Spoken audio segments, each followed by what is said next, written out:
guys, ito good afternoon na.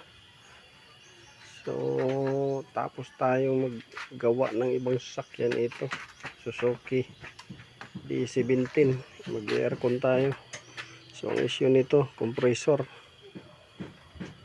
maingay compressor, maggaralgal na.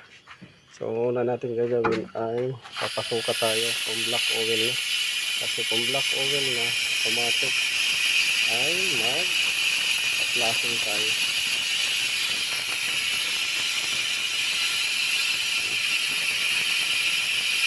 Papasuka tayo ng pressure para ma-prove natin kung black oil na. Kasi kung black oil na siya guys, ay maglilinis tayo ng buong system nito. Pero kung malinis, so vacuum lang ang gagawin natin. Pero kung may sumama na madumi, automatic kahit konting dumi, black oil, flashing tayo ng condenser at evaporator. Yan yung ano natin gagawin.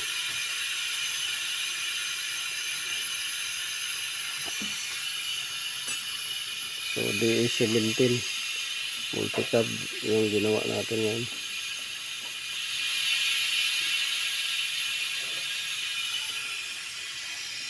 Pasuka muna tayo. Yan yung first step natin para ma-confirm natin, justify natin na black oil or walang black oil yung system, dahil compressor yung ipapalit natin. So mayroon tayong dalawa doon na ginagawa, Raptor tsaka Accent.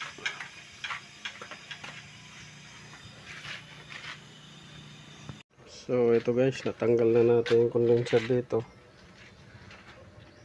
at dito na. Yan. So ito yung ano, laman ng condenser. Ito yung filter. So ito yung isang dahilan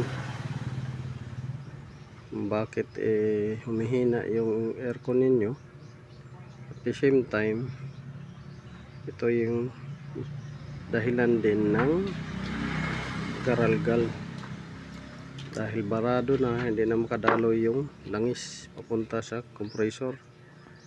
So yung compressor ninyo mag-iingay dahil ang langis sumasabit dito, di makatagos pati preyon.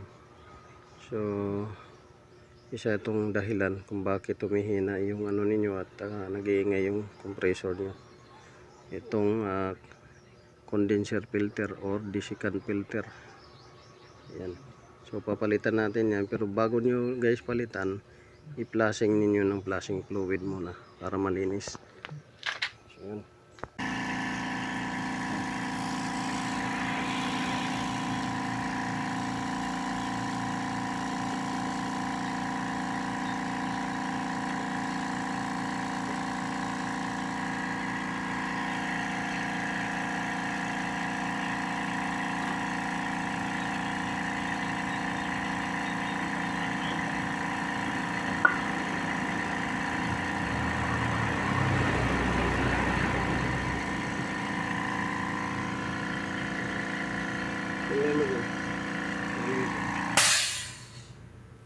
Ito.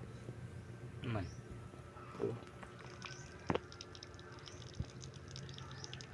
Ayan. Flashing tayo guys. Flashing.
So ito guys, ito yung original niya na compressor sa DE17.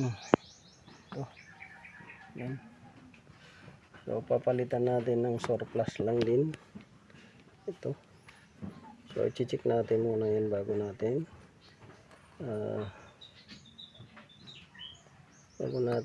kabit. Check natin yan siya. Kung okay ba. So galing daw to sa unit. Galing sa unit. So kahit na galing sa unit yan, check natin yung internal niya. So maganda. So tatanggalin natin to.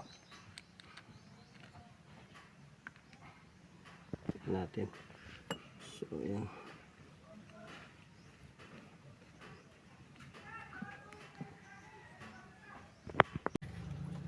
So ayan guys, naikabit na natin. Yan. Yan na yung surplus natin na compressor. So always check the belt. Chinik natin. Excuse.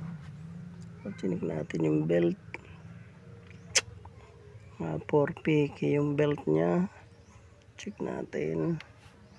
Tapos nilagyan natin ng wire dyan dahil yung bracket nito duling yung butas gawa ng ito siya hindi talaga to pang DE17 na compressor kundi sa ibang unit to dahil hindi magtugma yung butas magkasinalpak mo pero yung luma magtugma.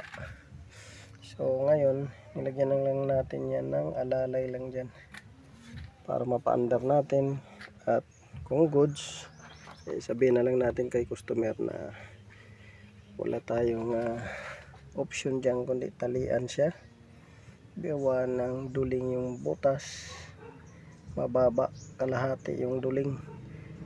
Na-adjust na natin yung bracket pero same pa rin. So kung lalakyan naman natin ng butas hindi na papasok yung masyado na maluwag. So yun, maya pan na rin natin kumilaw na. So ayun guys, kakatapos lang natin mag vacuum. So binacuum natin ng 15 minutes. Sorry guys, 15 minutes. Binacuum natin yan ng 15 minutes. So 0-0 siya. Yan. Yan guys. So tapos tayo vacuum, kakarga na tayo ng freon. Tapos lalagay tayo ng langis. Ito. So kalat pa guys sa baba yung tools natin. So ito yung langis na ilalagay natin. Tapos natin lagay-lagay sa freon. Tapos check na natin kung gagana ba yung compressor o maganda ba yung So ito guys, nagkarga na tayo ng freon. So check natin. So ito pinalitan natin to guys ng desiccant filter at saka o-ring. Ito pinalitan natin tong lock nya, desiccant filter at saka o-ring. So nagpalit tayo dyan. Ayan. Tapos dito palit din tayo ng mga o-ring. So far ayan, malamig na siya. Check natin yung pressure. So hindi pa yan siya puno hindi pa yan siya puno na so tinicheck lang natin yung pressure niya. So yung pressure niya dito is 40. So medyo mataas. So dapat mga 30 lang yan, 25 or 20. So karga natin. Ayan, karga tayo ng freon.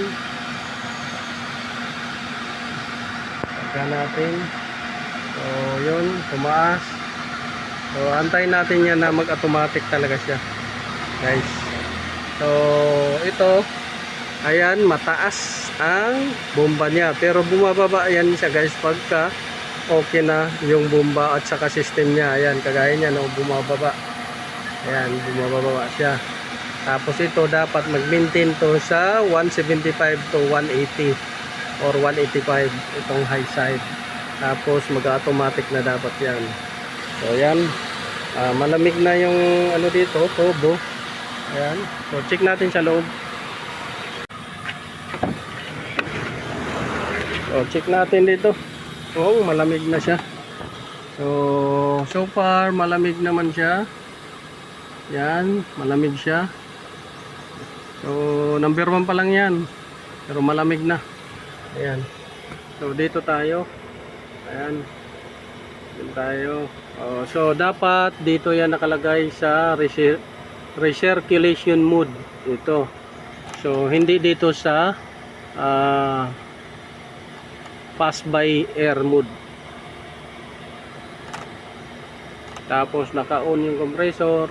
Number 1 lang. So dito set up natin na nakaganyan sa front mode ang buga. So okay siya. Monitor na lang natin ang kanyang kondisyon. Monitor natin. So malamig ang tubo. Yan. Dito, tingnan natin kung bumababa. So, hindi pa nag-automatic. So, yan o. Monitor natin yan. Kung bababa pa or tataas.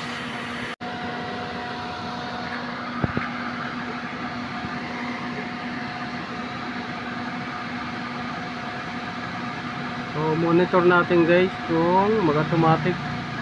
So dito normal yung bomba niya. Yan, normal. Dito normal din, 175. Antayin natin kung mag-automatic.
So okay na, guys, nag-automatic na.